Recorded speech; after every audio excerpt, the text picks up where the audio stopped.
As an executive, I rarely, if ever, took any time for mindfulness or meditation because it was just simply one more thing to add to the pile. I often felt like I was being pulled in 100 different directions, and taking time for myself just seemed like a waste. But here's the truth, and something I've learned through my burnout experience, but also now as a business entrepreneur and a former executive, is that it is essential that we take time for ourselves every single day. Doing some form of meditative practice or mindfulness practice every single day can help us to really focus, can help to reduce our stress levels, and overall can help us achieve a stronger sense of well-being. And no, it doesn't mean you have to sit cross-legged on the floor. You don't need to know how to be a meditation guru to be able to do this. So the good news is it can be short, it can be simple, and it can be practical, even on those busy days. So let's dive into some easy, time-efficient ways that you can add mindfulness or meditation to your daily practice.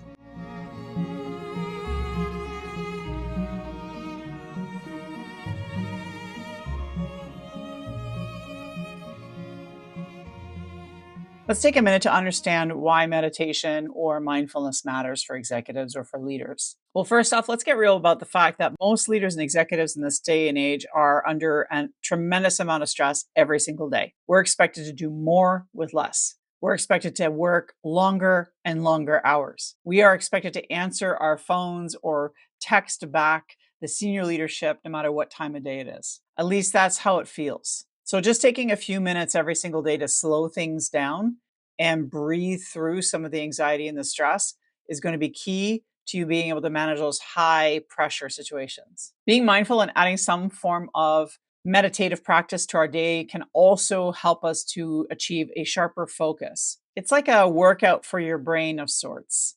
It helps to open up channels in your brain that may not be working at full capacity when you're stressed out. The reality is when you are stressed out, you're in flight, fight, fawn, or freeze mode. You have high levels of cortisol running through your body. And the stress hormone can, when it puts you in that flight, fight, fawn, freeze state, what that does is it actually shuts down creativity. So if you want to focus, be more creative, and get a boost in that regard, really important to consider adding mindfulness or meditation to your daily practice. Some of the other benefits of this, something that I've noticed, is that you become less emotionally reactive when you're connected to yourself in a much deeper way.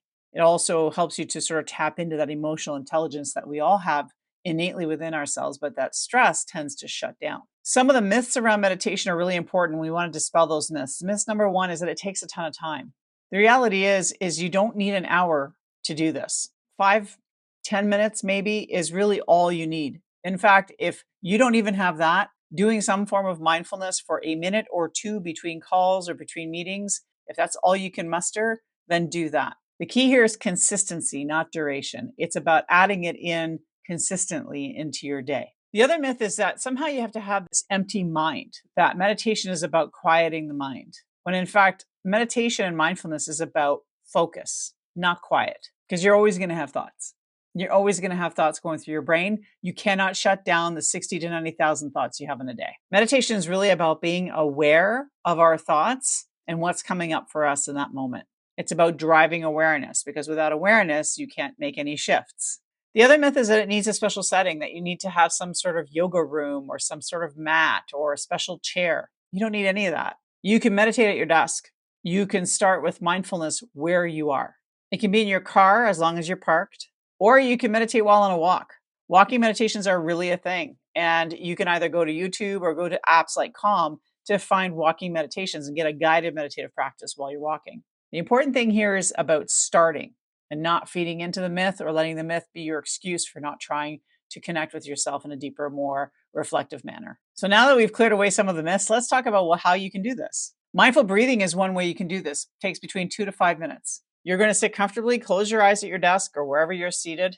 Breathe in through the nose for a count of 4, hold at the top, and breathe out. Exhale all through the nose. While you're doing this, you're paying attention to the breath going in and out through the nose, paying attention to the expansion of the chest and the contraction and the air expelling from your body through that breath. This is perfect when you need to just calm, or maybe you've had a very stressful meeting. This is a really great way to reset, because when you do 4 in, 5 out, all through the nose over 8, 9, 10 cycles at minimum, but if you do this over 2 to 5 minutes, you're going to tap into that parasympathetic nervous system, and you're going to turn on the calming system, the rest and digest system of the body, so that you can turn off the dial of cortisol. Another form of meditative practice is a body scan meditation. This takes no more than 5 to 7 minutes. This is all about focusing from the toes all the way up to the head. So as you breathe in, using a nasal breath, you're breathing in and out at your desk. Just imagine the air or the breath going in through your toes, up to your feet, your ankles, your calves, your knees, all the way up to the top of the head. While you're doing this, scan. Are there areas of tightness, areas of tension? Not needing to do anything about it, just notice it. The idea here is to observe and be present, not to fix anything, just to observe and be present. This works when you want to unwind at the end of a day or at the end of a really bad call. Before you head to bed at night, this is also a really great way to do that. And you can sort of intend that you're going to bring healing to whatever space in your body is sensing any tension. Another quick way you can do this is through a guided meditative practice. Again, you can go to your apps like Calm or Headspace. Find a meditative practice that's between 5 and 8 minutes. Tons of meditative practices out there. In fact, I have a link to one that I offer for free. You can download. It's in the description down below. These kinds of meditations can be about focus. It can be about gratitude. It can be about whatever it is you're looking to release or receive in that moment. Just pop in your earphones and listen to it. You don't even have to think about it if you're being guided. You can use this during a lunch break or at the end of a day, even on a commute, as long as you're not driving, in the sense that if you're doing it on a commute, you don't want to be closing your eyes and relaxing and doing like quiet, relaxing music when you're driving, because that wouldn't be safe. But you can do it in your car, in the parking lot before you leave from work, or you can do it when you get home to reset before you walk in the door. Guided meditations will help you stay on track during the process. They'll guide you back to your breath if you start getting distracted. And if you find it hard to sit still and focus on your own, this is a really great way to approach meditation for the first time. Another form of mindfulness is box breath. Box breath is when you breathe in for 4 through, I prefer to keep it to the nose, in through for 4, hold at the top for 4, exhale for 4, hold at the bottom for 4. You're basically creating a box breath so that you're in for 4, hold, out for 4, hold. This is really good to use before a big presentation, before a challenging conversation, or any kind of high stress situation. Box breathing brings oxygen into the body. It wakes up the brain. It creates a sense of focus and also will create a sense of calm. Because again, when you're doing this, especially if you're using your nose, you're going to activate the parasympathetic, which is the rest and digest, and you're going to dial down your cortisol levels. Again, it's all about relaxation, focus, and getting yourself in a better state of mind.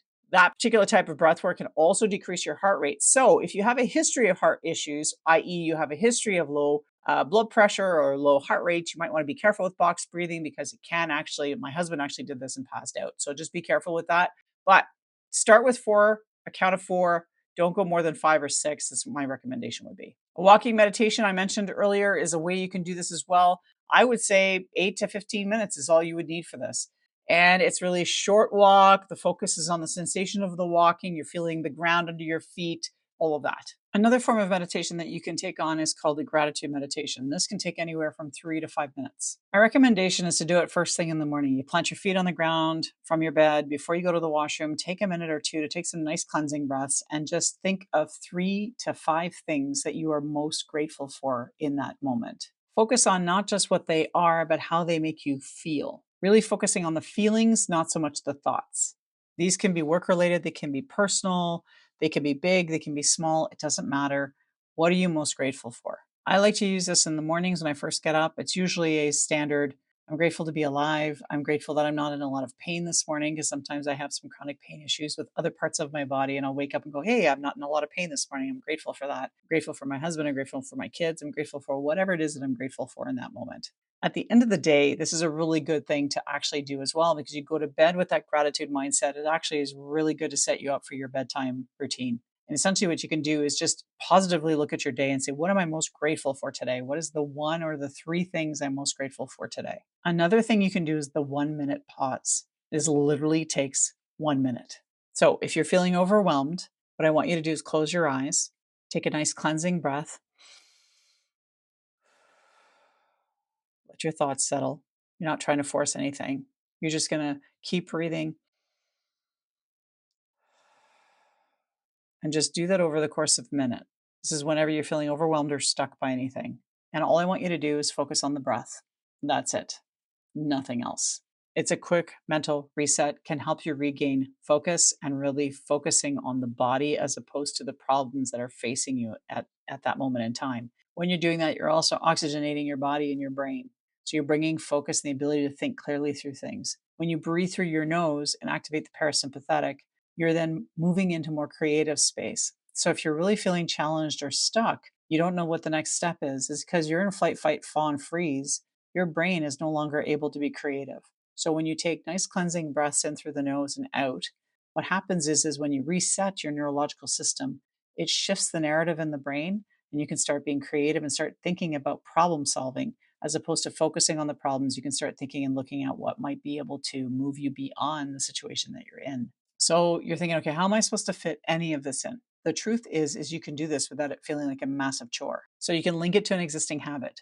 So if you already go for a walk with the dog in the morning, then maybe use that as an opportunity to do a walking meditation. If you're sitting down at your desk every morning having coffee, maybe that's your opportunity to do a 2-minute reset or calibration breath work before you start your day. You can schedule it. So maybe it's at lunchtime where you know every day at 11:30 to 12 you take time off, you then book in your meditative practice into that time frame. Maybe it's on the ride home that you do some breath work as you're driving. Now, I would suggest not doing box breath, but if you just want to do some cleansing breaths and just focusing on the in and out of the breath, you can do that while you're driving. Use tech to your advantage. So many apps out there, so many apps. There's, Calm and all sorts of different ones out there. You find the one that suits you the best and connect to them. The other thing is you can just download links from people like me who have free meditative practices that you can practice. Go on YouTube, use YouTube. YouTube has a ton of meditation practices and visualization exercises that you can leverage. Start small with a minute or two. Don't expect to go do an hour-long meditation when you've never meditated before. Don't try to include a whole whack of mindfulness into your day when you've never done it before. 1 minute, just start with 1 minute a day. 1 minute of gratitude in the morning. Start with that. So, meditation and mindfulness does not have to be a time consuming event. It does not have to take up your whole day. You do not have to wear yoga pants. You don't have to have a certain kind of skill set. You don't need to be a guru. You don't need to chant in circles. You don't need to do any of that. But when you do this, you reap a ton of rewards that we've already discussed in this video. So, taking time for you is a key component to your mental health and wellness, and it enables you to really manage your stress so physically you can start to recover from the effects and impacts of stress. The key here is to try small things, one small thing, and then remain consistent. It's just like an exercise routine. You don't lose 50 pounds overnight. It's the consistent effort of going to the gym and eating right that gets you those pounds off. Well, meditation and mindfulness is the same thing. It has a cumulative effect that you can achieve when you slowly start to implement these things and you are more consistent with it. Thanks for watching Executive Exhale if you're here on YouTube and for listening if you're on the podcast. I really appreciate you being here and being a part of today's episode. If you're on YouTube and you're watching this, I want to invite you to go to the comments and provide a bit of a snippet of what you're going to try. What's the one thing that you heard today that you think you're going to be able to implement into your day? If you're feeling overwhelmed by your leadership challenges or by stress or burnout, I might be able to help you out. There's a link to my calendar in the show notes. Book yourself in for 15 minutes just to see if there's something I can do to help you out. In the meantime, folks, take care out there, and until next time.